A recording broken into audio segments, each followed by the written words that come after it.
Hi, everyone. My name is Matt Cremens. I'm here on another episode of the Civil Talk podcast. It's awesome. I have the pleasure of having Ayana with me. She is from Second Serve, a really cool organization. Excited to talk to you all about it today. So, Ayana, nice to meet you. Hi, Matt. Nice to meet you. Thanks for joining me today.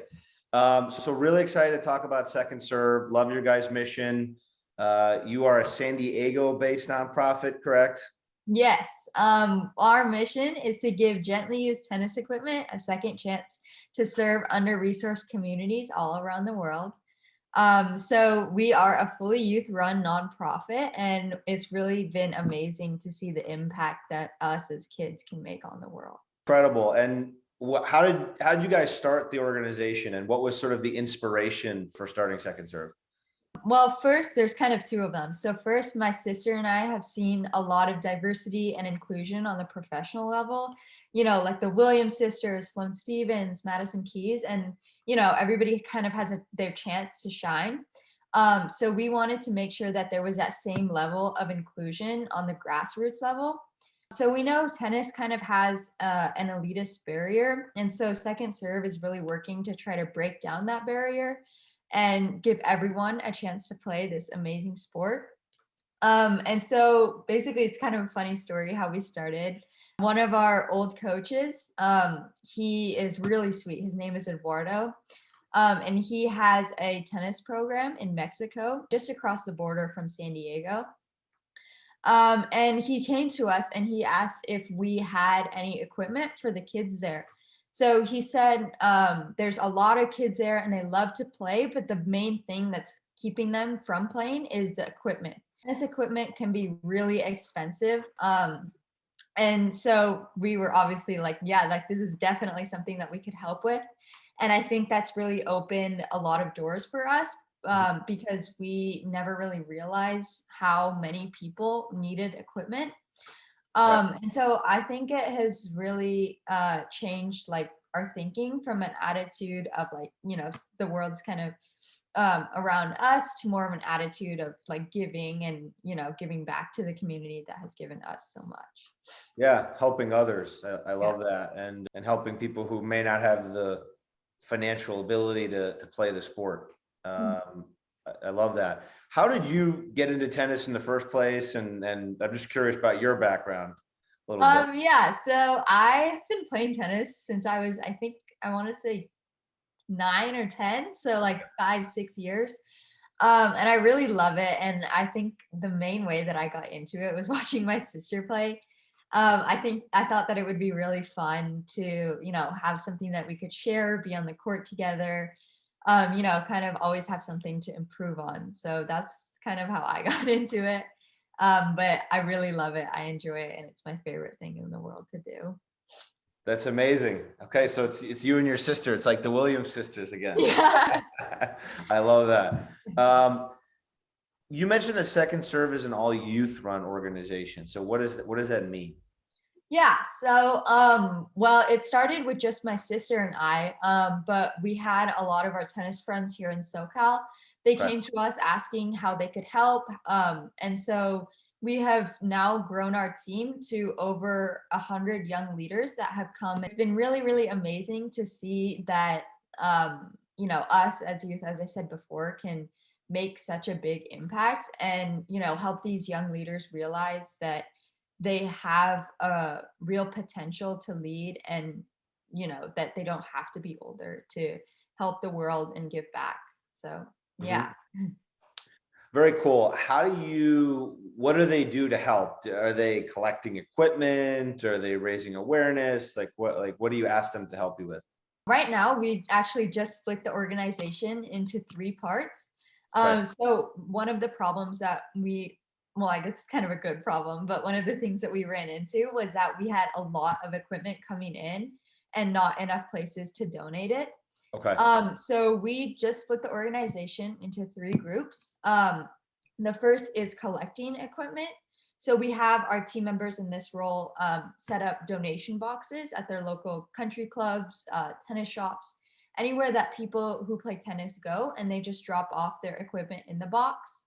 And then we have our marketing team, which is focused on spreading awareness for our mission through our Instagram, Yep. Facebook, website, things like that. And then we have a strategic partnerships team, which is focused on finding organizations here in the US that can benefit from the equipment, because we Right. know that, yeah, we know that the need in the US is here. We just have to focus on finding it. So yeah. So now you basically mobilize the groups into 3 sections. And it sounds like some of it is more, donation-based equipment, donation-based outreach. Some of it is more, like you said, strategic partnerships and awareness and amazing. Okay. And is that all San Diego based, or you've expanded beyond San Diego to other cities, or how does that work? Yeah, so we have team members all around the US and even a few internationally. Tennis helped them in their lives. So, for example, we have one team member. He is, I believe, in New York. And he has a disability, which makes it hard, well, which made it hard for him to stand. His legs hurt so much as a kid that it was, he could barely stand and let alone play a sport. And so at first he tried baseball, but that was a lot of running. It made his legs really sore, and it was just not great for him, not Right. a great fit. And then he made a deal with his sister. His sister saw that there was a tennis camp running. And so he decided to try it out, and he really, really loved it. And it was one of his biggest motivators in helping him push through his pain. He actually used to be in a wheelchair because of how bad the pain was, but playing tennis has helped him really push through that and, rise to a new level, and knowing that he can overcome anything. Mhm. Yeah. Amazing. So is he, just to clarify, he's like a member of the organization now? He's a member, and we have a lot of other cool stories from our members, as well as the people that we're donating to. So it's really Right. cool to see first our members giving back to the community that has given them a lot, and then for the people that we're donating to, it's cool to see how we're impacting their lives. So for example, I'll tell you a cool story from Yeah. a kid in Mexico that we met at one of our at our old coach's tennis program. We actually went there to drop off some equipment. So we gave him a racket, and we were kind of talking to him, asking him how tennis has impacted his life and things like that. And he told us that his dad had a heart disorder. And it was really hard for his dad to get exercise. So what they were going to do is they were going to buy him a tennis racket, because the kid, his name was Angel, because Angel really loved playing tennis, and he wanted to spend time with his dad doing something that he loved. Yeah. So they were going to buy him a tennis racket, but the cost was just way too high for them to afford. And so we gave him a tennis racket, and he gave it to his dad to play tennis with Oh. Angel. And so that was a really heartwarming story that we saw. And I think that it really motivates us to, do as much as we can to help the kids.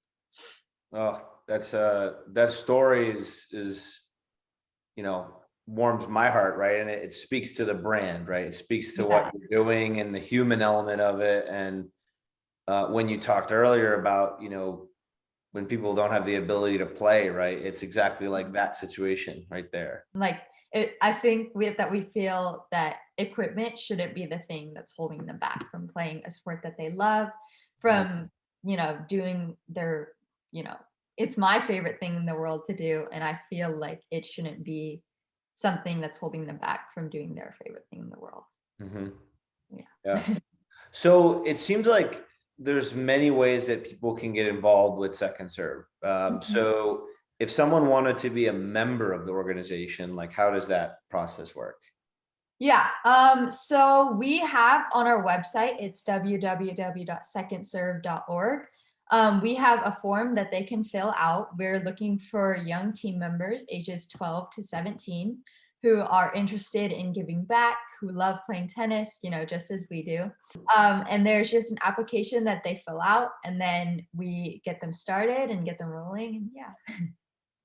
That's great. And if I had tennis equipment, used tennis equipment to donate, how would I find the regional or local spot to donate that to you guys? Yeah, those are also on our website. And that has all the places. I believe there's over 150 locations that we have boxes set up at. And usually if one of these locations is near you, you can just go there and drop off your equipment. But if there isn't, you can email me, Ayana at secondserve.org, and we will give you a mailing address to send your equipment to. So, yeah. Cool. Ayana, thank you so much. You are doing amazing work. And I was very personally touched by that story you just shared with Angel and his family. So, you know, kudos to you guys. And we're really excited to have the opportunity to support you at Civil Talk. So that means a lot to us. Yeah, thank you so much for having me. I think that this will be great. We really appreciate how Civil Talk is going to help us. So thank you. Yeah, you're welcome. Thank you, Ayana from Second Serve. Thank you for joining me. And this is Matt Cremens from the Civil Talk podcast. Thank you.